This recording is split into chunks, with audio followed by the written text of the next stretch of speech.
안녕하세요. 오늘은 국제운송비 때문에 고민이 많으신 판매자님들을 위해 꿀팁을 전수해드리려고 합니다. 먼저 쇼피에서 외국으로 제품을 보내실 때 국제운송비는 무엇을 기준으로 측정될까요? 혹시 물건을 보내는 거니 당연히 무게라고 생각하셨나요? 사실 이건 반은 맞고 반은 틀렸습니다. 국내에서 택배를 보내실 때는 무게만 재는 경우도 있지만 국제운송에서는 보통 부피를 같이 고려해요. 그럼 부피 중량이란 무엇일까요? 발송하시는 박스의 가로, 세로, 높이를 측정하여 곱한 후 6천으로 나누어서 나오는 값이에요. 예를 들어 가로 20, 세로 30, 높이 40cm인 박스를 보낸다면 부피 중량은 4kg이 되는 거죠. 쇼피 코리아의 국제운송비인 ASF도 실중량과 부피 중량을 비교해서 더 큰 값을 기반으로 책정됩니다. 그런데 국제운송에서는 왜 국내 택배와는 다르게 부피를 고려하는 걸까요? 그건 국제운송을 진행하는 비행기와 선박에서는 공간이 매우 중요하기 때문입니다. 우리가 비행기에 탈 때를 생각해 볼까요? 만약 무게는 3kg밖에 안 되더라도 크기가 사람만한 초대형 곰인형을 안고 탑승한다면 짐 놓는 칸에는 자리가 부족하니 옆자리에 곰돌이를 앉혀야 할 거예요. 그러면 이 곰돌이는 비록 3kg밖에 안 되더라도 옆자리 티켓 값을 지불해야겠죠? 물품을 보내실 때도 마찬가지입니다. 무게가 아주 가벼운 소미불을 보내더라도 비행기라는 한정된 공간에 자리를 많이 차지한다면 그 공간만큼 운송비를 지불해야 해요. 공간과 부피를 고려하여 배송비를 책정하는 것이 바로 부피 중량 개념입니다. 그럼 여기서 꿀팁! 실중량이 가볍고 사이즈가 작은 제품이라면 포장 박스의 부피로 인해서 괜히 더 많은 공간을 차지하지 않도록 최대한 작게 포장하시는 게 운송비를 줄일 수 있는 방법입니다.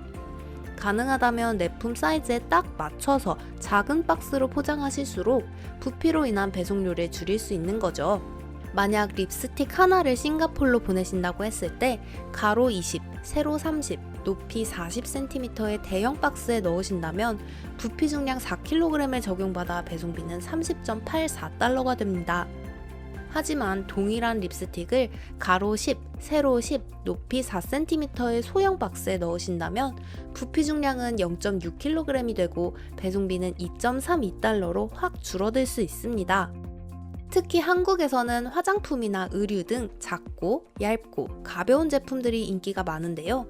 큰 사이즈의 박스 한 가지만 사용하시기보다는 다양한 사이즈의 박스를 구비해 두시고 내품 제품에 딱 맞는 사이즈를 골라 사용하시거나 박스가 너무 클 때에는 잘라서 포장하시는 것도 부피 중량을 줄이고 배송비를 아낄 수 있는 가장 쉬운 방법입니다.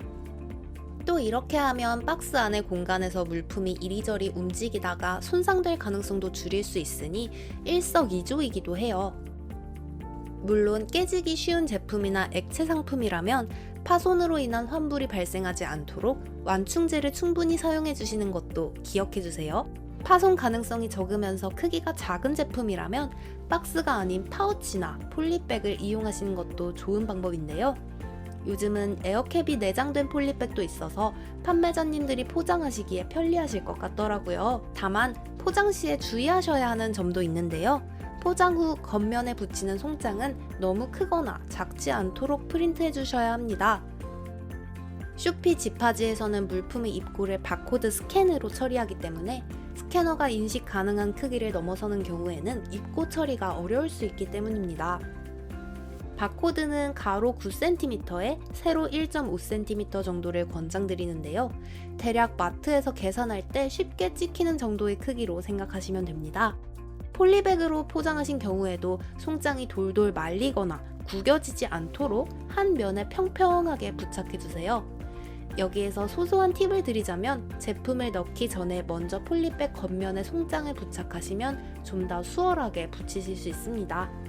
잘 부착된 송장 예시는 이렇습니다. 적당한 크기로 한 면에 하나의 송장만 평평하고 예쁘게 붙여주시면 돼요. 어렵지 않죠? 마지막으로 한 가지 중요한 점이 배터리가 포함된 제품은 반드시 박스 겉면에 배터리 포함이라고 적어주셔야 한다는 건데요. 항공운송 중 화재가 나서 대형 사고로 이어질 위험이 매우 크기 때문입니다. 우리가 여행 갈 때도 비행기에 타기 전에 배터리나 가스 스프레이 제품이 있는지 수화물 검사를 하고 적발되는 경우에는 폐기 처리하잖아요. 비행기에 반입할 수 없는 제품은 화물로도 선적할 수 없습니다. 항공운송뿐만이 아니더라도 실제로 최근 쇼피 창고에 컨베이어 벨트를 통과하던 중 제품에서 화재가 일어났던 사례도 있었습니다. 해당 물품뿐만 아니라 창고에 있는 다른 제품과 설비에도 불이 옮겨 붙을 수 있는 상황이었고, 모든 작업자들이 대피를 했을 정도로 정말 아찔한 순간이었어요.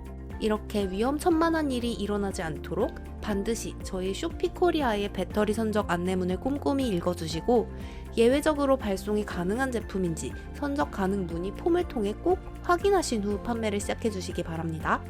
그리고 건전지가 포함된 장난감이나 소형 전자제품, 핸드폰 등을 발송하실 때에는 반드시 박스 겉면에 배터리 상품 포함이라고 잘 보이게 기재해 주시는 것 잊지 말아주세요. 지금까지 알려드린 가이드라인과 꿀팁들을 잘 따라주시면 배송비는 절약하면서 안전하게 제품을 판매하실 수 있을 거예요. 만약 포장 사이즈를 줄여서 배송비를 절감하는 방법 말고도 다른 방법을 찾고 계시는 판매자님들께서는 쇼피에서 항공이 아닌 해상 운송 채널을 이용해 보시는 것 또한 강력히 추천드립니다. 동남아와 대만, 남미 시장에서도 승승장구하시도록 저희 쇼피코리아가 함께하겠습니다.